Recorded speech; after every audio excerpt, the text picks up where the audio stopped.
In pieno giorno, armato di coltello con il volto coperto da un casco integrale da motociclista, il rapinatore solitario che ha svaligiato la sala slot Atlantic City di Loreggia in via del Santo è entrato in azione verso le 13, ha minacciato il proprietario e si è fatto consegnare tutto l'incasso, circa 1000 euro.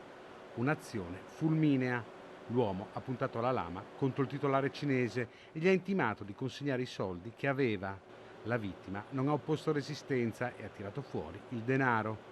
Il rapinatore a quel punto è uscito ed è fuggito in moto lungo la strada statale del Santo.